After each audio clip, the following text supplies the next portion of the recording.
Hello les amis, bonjour les abonnés, on se retrouve aujourd'hui pour une nouvelle vidéo dans laquelle je vais vous raconter la légende du célèbre dragon qui effraya Metz au IIIe siècle. Si la vidéo vous plaît, n'oubliez pas de liker, partager, commenter, ça aide beaucoup la chaîne. Merci et bienvenue à tous les nouveaux abonnés. Voilà, c'est parti. Un dragon à Metz. Nous sommes au IIIe siècle après Jésus-Christ au temps des Romains.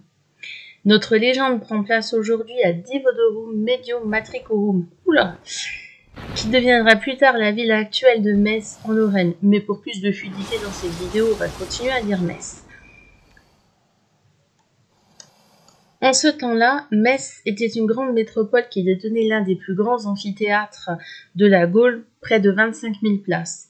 Et des grands remparts protègent la ville des attaques des Huns et des Vandales. Mais la terreur ne venait pas toujours de l'extérieur, car en effet dans cet amphithéâtre, c'est là que vit un monstre macabre que les habitants ont appelé Graouli. Alors à quoi ressemble le Graouli, me direz-vous? Le Graouli a des allures de dragon, avec sa tête et ses petites pattes. Son corps est recouvert d'écailles brillantes et tranchantes qu'aucune arme de cette époque ne pouvait percer. Il y a aussi des grandes ailes qui lui permettent de voler. Il se déplace d'ailleurs bien mieux dans les airs que sur terre. C'est entre autres la raison pour laquelle le Graouli est si craint dans notre région.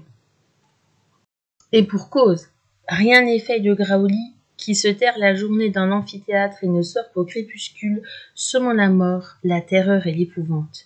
Il choisit d'attaquer toutes les personnes qui n'ont pas eu le temps de se cacher à son approche ou qui n'ont pas eu le temps de se mettre à l'abri pour la nuit, laissant ainsi de nombreux traumatismes à ceux qui l'ont croisé mais dont il n'a pas pris la vie.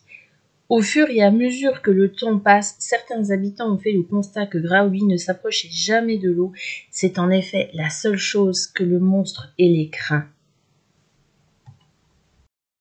Un jour, où Saint Clément, qui fut le premier évêque de la ville de Metz, prêche la bonne parole en place publique contre les pratiques païennes courantes à cette époque, est mis au défi par un légionnaire. « Puisque tu peux faire des miracles, tu n'as qu'à nous débarrasser de ce monstre de Graouli », lance-t-il à l'évêque qui accepte de relever le défi. L'homme d'église se rend alors à l'amphithéâtre sans aucune crainte, suivi par les habitants qui se trouvaient avec lui sur la grande place.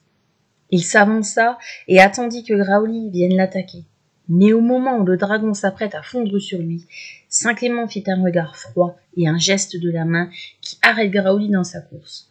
Non loin du saint, il hésite un court instant, et ce temps précieux pour l'homme de foi lui permet d'enlever sa toge au-dessus de sa tunique et de la serrer autour du cou de la bête.